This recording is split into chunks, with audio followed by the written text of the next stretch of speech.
حکیم نے بھی سورہ آل عمران کے آخری رکوع میں ذکر کو سب سے پہلے اور سب سے اہم عامل کی حیثیت سے شمار کیا ہے۔ چنانچہ اس کی پہلی آیت جو ہے سورہ آل عمران کے آخری رکوع کی، اس میں تو وہی مضمون جو میں بیان کر چکا وہ آیا ہے، ان فی خلق السماوات والارض واختلاف اللیل والنہار لآیات لأولی الالباب، یقیناً آسمانوں اور زمین کی تخلیق میں اور دن اور رات کے الٹ پھیر میں نشانیاں ہیں ہوش مندوں کے لیے۔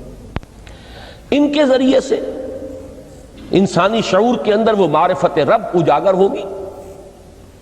وہ پہلا مرحلہ اب اس نے طے کر لیا، وہ ڈورمنٹ معرفت اب ایکٹیویٹ ہو گئی۔ اب مزید فکر کا مرحلہ ہے جو اگلی آیت میں آیا ہے، الذین یذکرون اللہ قیاما وقعودا وعلی جنوبہم ویتفکرون فی خلق السماوات والارض ربنا ما خلقت ھذا باطلا سبحانک فقنا عذاب النار۔ یعنی تفکر جو ہے ویتفکرون فی خلق السماوات والارض، وہ تفکر کرتے ہیں، غور و فکر کرتے ہیں آسمان اور زمین کی تخلیق میں، لیکن اس تفکر کے ساتھ لازماً ذکر، اور ذکر مدام، ذکر بھی وہ کہ جو مستقل ہو، ہر حالت میں ہو۔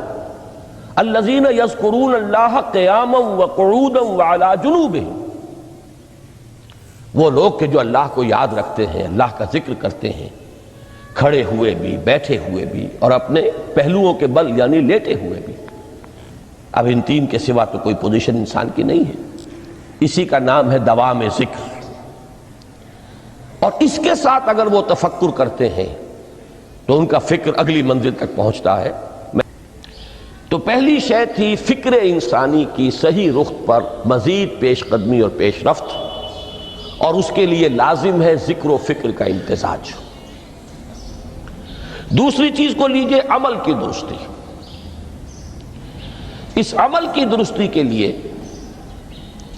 اللہ تعالیٰ کے ساتھ ایک گہرے تعلق کی ضرورت ہے، اس لیے کہ صبر کی بحث میں یہ مضامین شاید آپ کے سامنے آ گئے ہوں کہ صبر، جہاں مصیبت پر صبر ہوتا ہے، تکلیف پر صبر ہوتا ہے، اللہ کے احکام پر جمنا یہ بھی صبر ہے، نفس کی خواہشات کی باغ کو تھام کر رکھنا، کھینچ کر رکھنا یہ بھی صبر ہے، اور استقامت کسی شے پر قائم رہنا یہ بھی صبر ہے۔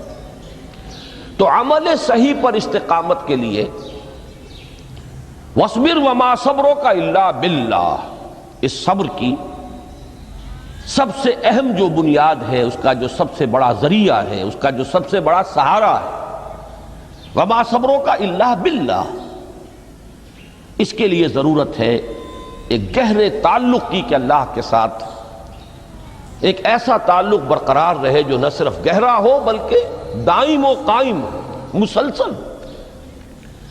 ذرا ذہول ہوگا تعلق مع اللہ میں، ذرا کمی آئے گی، شیطان کا وار کاری ہو جائے گا۔ اسی کو حضور نے حدیث میں یوں تعبیر کیا ہے تمثیلاً کہ جو دل اللہ کی یاد سے غافل ہے،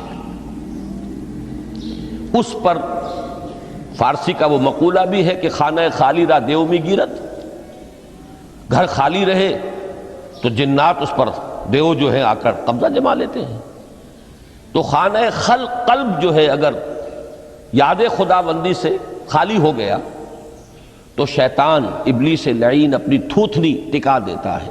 یہ لفظ آتا ہے سور کے منہ کے لیے تھوتنی، جس طرح اس کا نکلا ہوا سا منہ ہوتا ہے آگے، تو یہ لفظ استعمال کیا گیا کہ وہ اپنی تھوتنی انسان کے دل پر جما کر اور پھوکے مارنی شروع کر دیتا ہے۔ تو شیطان کو موقع ہی تب ملتا ہے جب انسان کے تعلق مع اللہ کے اندر کمی ہو، وہ خانہ بالکل خالی ہو گیا ہو یا اتنا ضعیف ہو گیا ہو کہ کل عدم ہو جائے، گویا کہ نہیں۔ تیسری چیز کی طرف آئیے روحانی ترقی، روحانی ترقی کے لیے میں ایک اصطلاح آپ کے سامنے لا رہا ہوں، اس سے مراد کیا ہے؟ روحانی ترقی کے لیے ہماری دینی اصطلاح ہے تقرب الی اللہ، اللہ سے قریب تر ہوتے چلے جانا۔ اس پر میرا ایک کتابچہ بھی ہے، تقرب الی اللہ کے 2 مدارج، 2 درجے، جو در حقیقت ایک حدیث نبوی علیہ الصلوۃ والسلام ہی پر مبنی ہے کہ حضور نے ایک درجہ قرار دیا ہے تقرب بالفرائض، فرائض کے ذریعے سے انسان اللہ کا قرب حاصل کرے۔ ایک ہے تقرب بالنوافل، نوافل کے ذریعے سے اللہ کا قرب حاصل کرے۔ ان میں کیا نسبت و تناسب ہے، اہمیت کے اعتبار سے کون بڑھ کر ہے، بلندی کے اعتبار سے کون بڑھ کر ہے، یہ تمام مسائل میں نے اپنی اس تقریر میں بیان کیے تھے جو اس کتابچے میں شائع ہوئی ہے۔ اس وقت میں اس کی تفصیل میں نہیں جا رہا، صرف یہ تذکرہ اس لیے کر رہا ہوں کہ جن کو بھی خواہش ہو جائے وہ اس کا مطالعہ کرے۔ ہماری اس وقت کی گفتگو سے وہ کتابچہ اس جگہ پر منسلک ہوگا۔ تو تقرب الی اللہ، یہ تقرب کوئی فزیکل فینومینن نہیں ہے، جسمانی یا مادی مسئلہ نہیں ہے۔ اللہ سے قرب یہ نہیں ہے کہ کوئی کروڑوں میل کا فاصلہ ہے، اب ہمیں کوئی رسی پر چڑھنا ہے اوپر بڑی محنت اور مشقت سے، فصل تو ہے ہی نہیں، فاصلہ ہے ہی نہیں، بعد ہے ہی نہیں۔ نحن اقرب الیہ من حبل الورید، ہم تو انسان سے اس کی شہرگ سے بھی زیادہ قریب ہیں۔ ہوا معکم اینما کنتم، وہ تو تمہارے ساتھ ہی ہوتا ہے جہاں کہیں بھی تم ہو، بس صرف یہ کہ تمہاری توجہ نہیں ہوتی، تم اور چیزوں میں مشغول و مصروف رہتے ہو، تم ہماری طرف دھیان ہی نہیں دیتے، تم ہماری طرف متوجہ ہی نہیں ہوتے۔ ہم تو مائل بے کرم ہے، کوئی سائل ہی نہیں، راہ دکھلائیں کسے رہنو منزل ہی نہیں۔ انسان جب متوجہ ہو جاتا ہے اور بڑھتا ہے، آگے پیش قدمی کرتا ہے روحانی اعتبار سے، تو یہ ہے در حقیقت تقرب الی اللہ، اور اسی کو ہم کہیں گے روحانی ترقی۔ اب ان 3 چیزوں کو اگر آپ نے ذہن میں جما لیا، پھر میری بات کی ترتیب اس کو ذہن میں قائم کیجئے۔ ہم چلے کہاں سے؟ کہ دین کے ساتھ اصل مناسبت فلسفے کی نہیں، حکمت کی۔ نمبر 2، حکمت قرآنی کا پہلا اور اہم ترین اور بنیادی مسئلہ معرفت رب کا حصول ہے۔ اس کا نتیجہ شکر خداوندی ہے، اس کا ذریعہ آیات آفاقی، آیات انفسی، اور سب سے بڑھ کر آیات قرآنیہ ہیں، جو الذکر ہے، جو تذکرہ ہے، جو ذکرہ ہے۔ لیکن اس پہلے مرحلے کو اگر کوئی انسان بفضل ہی تعالی، اللہ کے فضل و کرم سے طے کر لے، اب اس کے سامنے 3 مسئلے ہیں۔ فکر کی مزید پیش رفت، مزید پیش قدمی صحیح رخ پر، اس کے لیے ذکر اور فکر دونوں کا امتزاج لازمی ہے۔ فقر قرآن اختلاط ذکر و فکر۔ الذین یذکرون اللہ قیاما وقعودا وعلی جنوبہم ویتفکرون فی خلق السماوات والارض۔ دوسری شے عمل کا درست رہنا، نہ افراط و تفریط ہو، عدم توازن ہو، نہ انسان نفس سے مغلوب ہو جائے، نہ انسان جذبات کی رو میں اندھا ہو جائے، نہ انسان ماحول سے مرعوب ہو کر متاثر ہو جائے، صحیح رخ پر اس کا عمل۔ نمبر 3، روحانی ترقی، جو اصل حاصل ہے، جو اصل مقصود ہے۔ نمبر 2 چیز کے لیے تعلق مع اللہ ضروری، نمبر 3 کے لیے تقرب الی اللہ ضروری۔ اب غور کیجئے، ان تینوں چیزوں کا بڑا گہرا تعلق ہے نماز کے ساتھ۔ ان تینوں کے لیے ستون کی حیثیت نماز کو ہے۔ لہذا ایمان کے بعد یا معرفت رب کے بعد حکمت دین کا اہم ترین مسئلہ نماز، صلاۃ۔ اس لیے کہ ایک طرف یہ انسان کو اللہ کے ساتھ ایک گہرے تعلق کا ذریعہ فراہم کرتی ہے، اپنے تمام مصروفیات میں سے ان مشغولیتوں میں جن میں گم ہونے کا خدشہ ہوتا ہے، نکلو۔ 24 گھنٹے کے معمولات میں سے کم 5 مرتبہ تو لازماً نکلو، اور اپنے آپ کو ذرا، اپنے حواس کو بھی، اپنی باطنی کیفیات کو بھی ذرا تازہ کرو۔ اگر کوئی گندگی، نجاست، کسی طرح کی ناپاکی کا کوئی معاملہ ہے، طہارت حاصل کرو۔ طہارت سے تمہارے اندر روح کو بھی بالیدگی ہوگی، تمہارے حواس بھی تازہ ہوں گے، تم گویا کہ بحیثیت کل تمہاری ہستی چاق و چوبند ہو جائے گی۔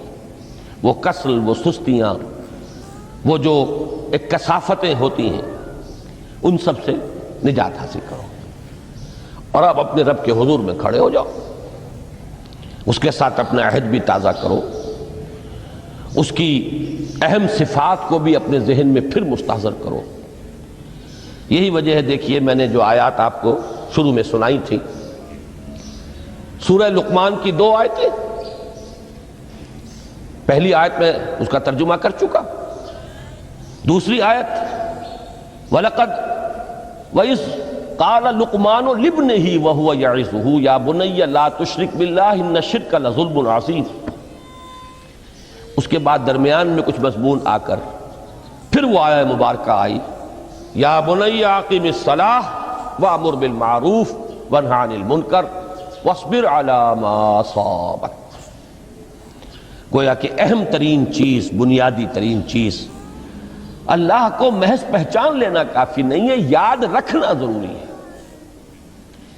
اللہ یاد رہے گا تو فکر صحیح آگے بڑھے گا، اللہ یاد رہے گا اور اس کے ساتھ ایک گہرا تعلق جو ہے برقرار رہے گا تو عمل درست رہے گا۔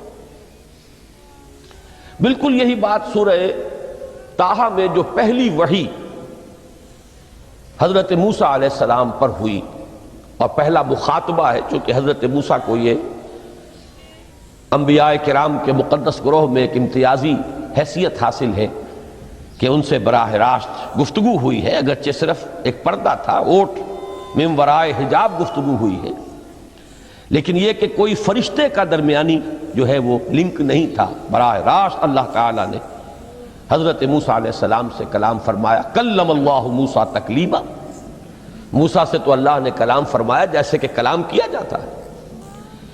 تو پہلا مخاطبہ ہے، یہ پہلا مکالمہ ہے، پہلی وحی کہیے، اسی میں یہ الفاظ بھی موجود ہیں، اننی انا اللہ لا الہ الا انا فاعبدنی واقم الصلاۃ لذکری۔ یہ گویا کہ حکمت قرآنی کا ایک بہت بڑا خزانہ ہے یہ آیت مبارکہ، کہ خود حضرت موسیٰ علیہ السلام کو جو ہدایت دی جا رہی ہے، میں ہوں، میں اللہ، اننی انا اللہ لا الہ الا انا، میرے سوا کوئی معبود نہیں، فاعبدنی، بس میری بندگی، میری عبادت، میری پرستش، میری محبت، اس کو اختیار کرو۔ وَأَقِمِ الصَّلَاةَ لِذِكْرِي، اور نماز کو قائم رکھو میری یاد کے لیے۔ بلکہ اسی سلسلہ کلام میں آگے چل کر سورہ طٰہٰ میں آتا ہے، کافی گفت و شنید کے بعد جب حضرت موسیٰ نے کچھ معذرت بھی کی، کچھ دعائیں بھی کی، اللہ نے ایک دعا قبول بھی کی کہ ان کے بھائی کو بھی شریک کر دیا، حضرت ہارون کو بھی۔ اس کے بعد پھر جب فرمایا کہ اب جاؤ فرعون کی طرف، تو اس میں فرمایا وَلَا تَنِيَا فِي ذِكْرِي، اور دیکھنا یہ جو عظیم مشن تمہارے کندھے پر آ گیا ہے، بڑا بھاری اور کٹھن ایک فرض ہے جو تم پر عائد ہو گیا ہے، اس کے لیے سب سے بڑی تمہارے پاس جو قوت کا ذریعہ ہے وہ نماز ہے۔ اقیم فلا تنیا عن ذکری، میری یاد میں کبھی غفلت نہ کرنا، اس میں کبھی کوئی کمی نہ آنے دینا۔ جیسا کہ میں نے عرض کیا تھا کہ جیسے ہی وہ تعلق جو ہے کمزور پڑتا ہے یا منقطع ہو جائے معاذ اللہ، تو پھر انسان گویا کہ شیطان کے لیے ایک لقمہ تر بن جاتا ہے۔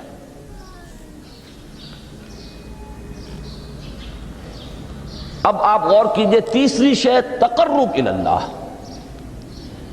اس کے حوالے سے بھی جو فرائض اور نوافل کی بات ہے اس کو اس وقت ذہن سے نکال کر یہ سمجھیے کہ اس میں نماز کا کیا مقام ہے، اس لیے کہ نماز فرض بھی ہے، نماز نفل بھی ہے، وہ تو ان دونوں میں شریک ہو جائے گی۔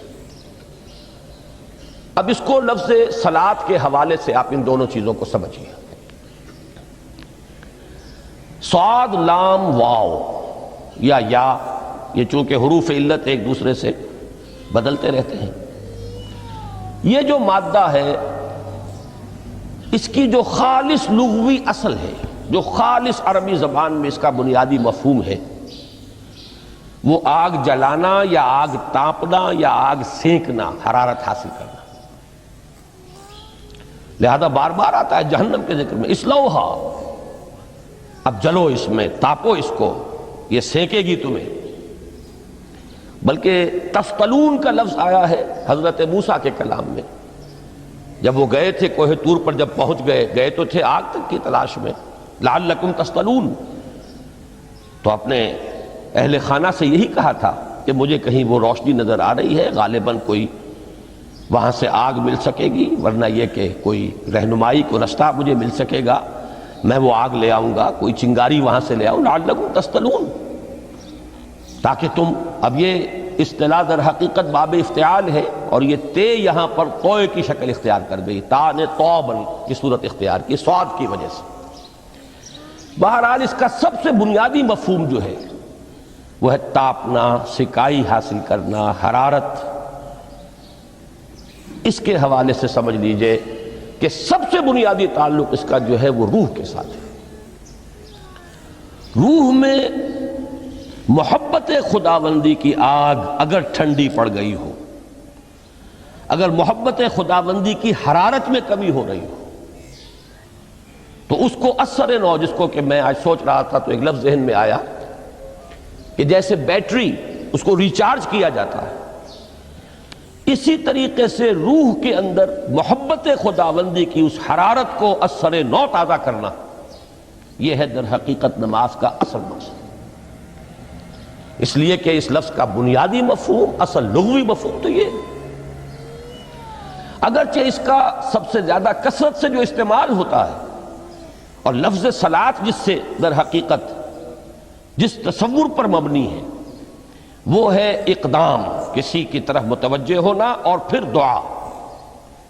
صلاۃ کا سب سے قریبی مفہوم لفظی جب بیان کیا جائے گا، اس سے مراد، اس کے معنی، تو دعا اس میں اہم ترین ہے۔ کسی کی طرف توجہ کرنا، مناجات کرنا، گفتگو کرنا، مخاطبہ، مکالمہ، دعا، یہ در حقیقت صلاۃ کا سب سے بڑا اصطلاحی مفہوم ہے۔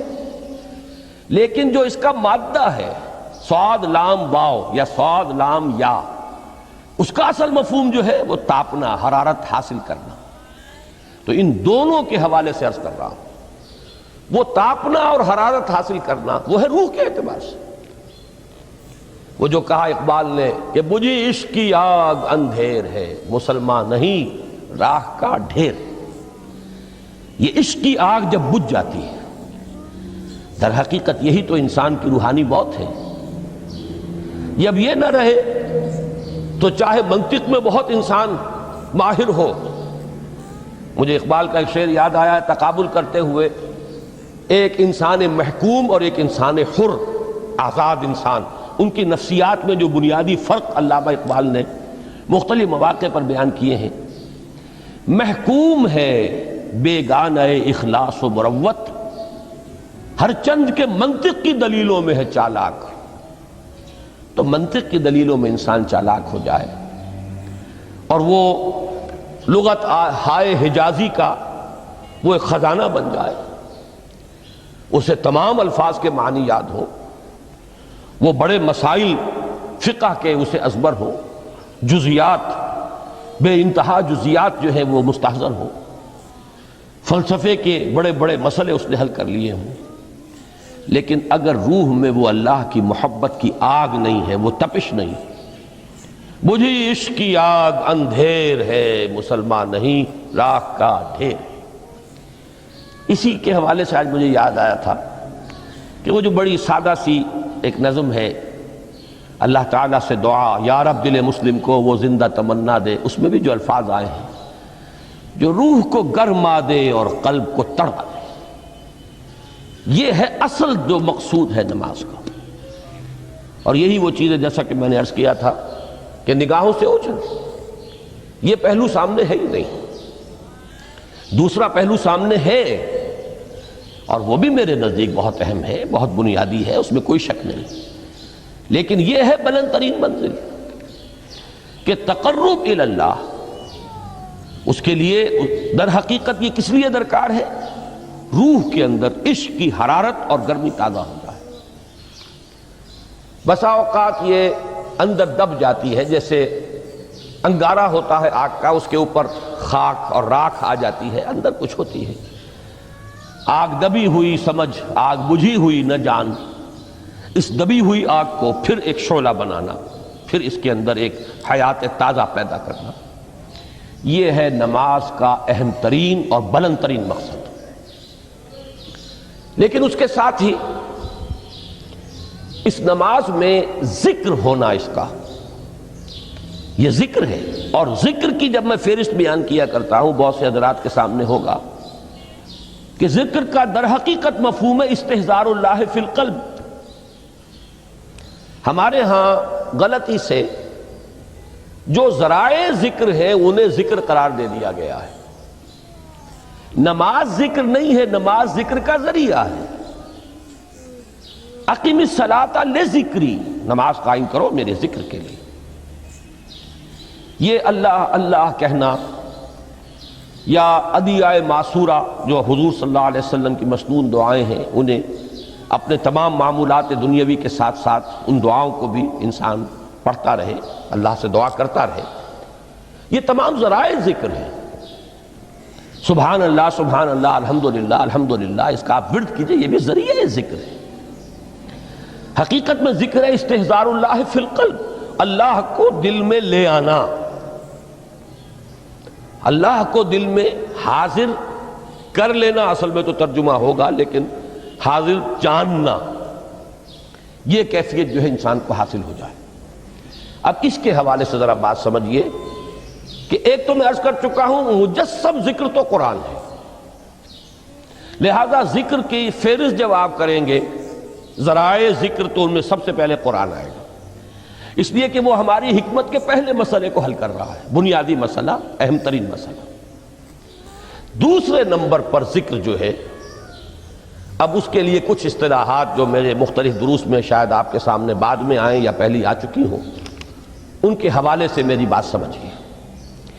ایک ذکر غیابی ہے، تھرڈ پرسن میں، صیغہ غائب میں اللہ کی یاد کرنا، اللہ اکبر اللہ اکبر اللہ اکبر۔ ابھی اللہ اکبر جو ہے یہ جملہ اسمیہ خبریہ ہے، ایک حقیقت کی تکرار آپ کر رہے ہیں، اللہ سب سے بڑا ہے، اللہ سب سے بڑا ہے، سبحان اللہ سبحان اللہ سبحان اللہ۔ یہ در حقیقت ذکر غیابی ہے کہ آپ اس میں مخاطب نہیں ہیں اللہ سے،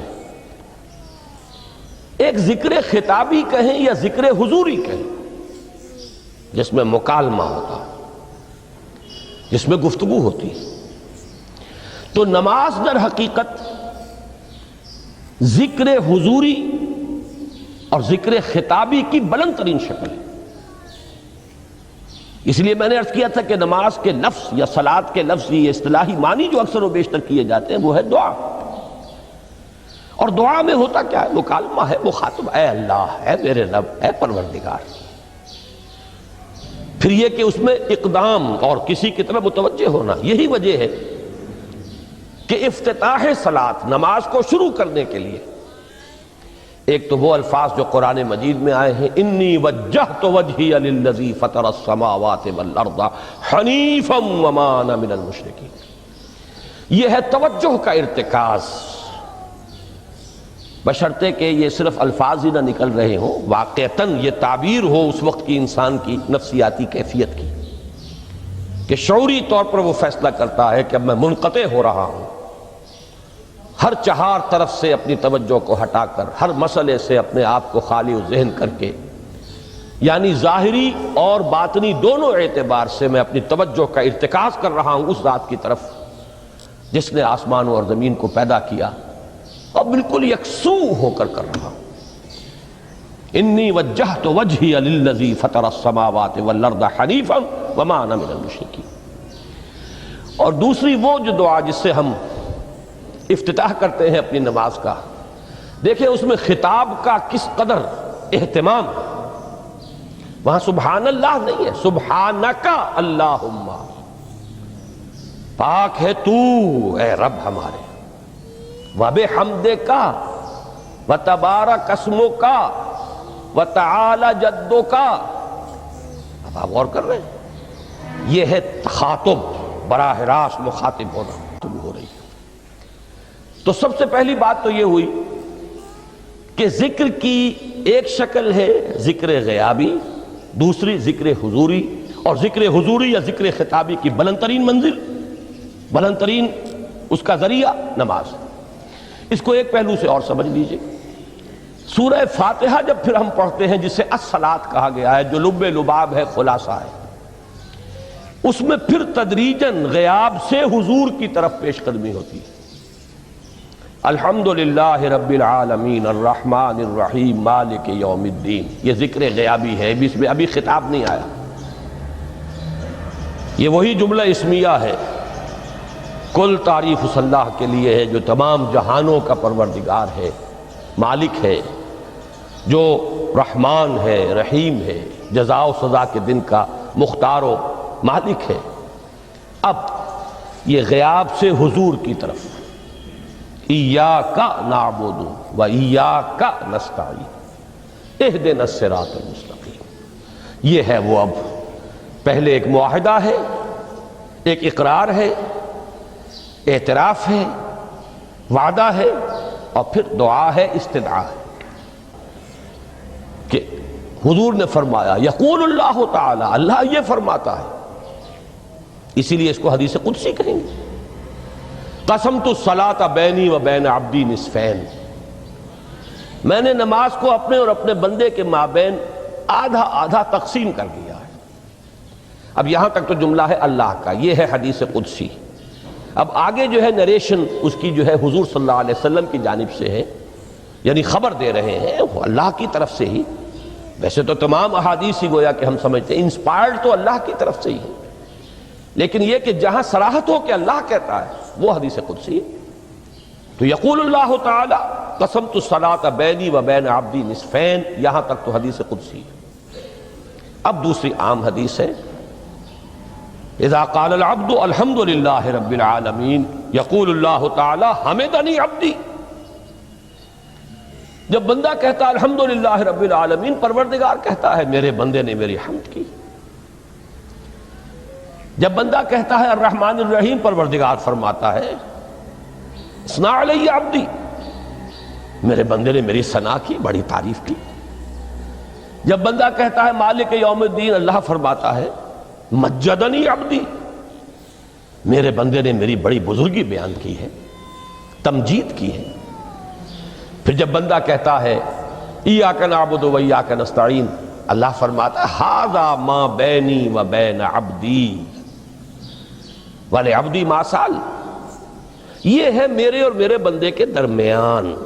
یہ تو معاہدہ ہے نا، معاہدے میں تو دو فریق جکڑے جاتے ہیں، بند جاتے ہیں، یہ میرے اور میرے بندے کے درمیان ہے، اور میرے بندے نے جو طلب کیا میں نے دیا، اس لیے کہ اس میں طلب بھی تو ہے، ایاک نستعین، تیری مدد چاہتے ہیں، یہ طلب ہے، اسی کی شرح ہے جو اب آخری تین آیتیں ہیں۔ پروردگار ہم تیری مدد چاہتے ہیں، پروردگار ہم تیری ہی بندگی کرتے ہیں اور کریں گے، اور تیری ہی مدد چاہتے ہیں، چاہیں گے۔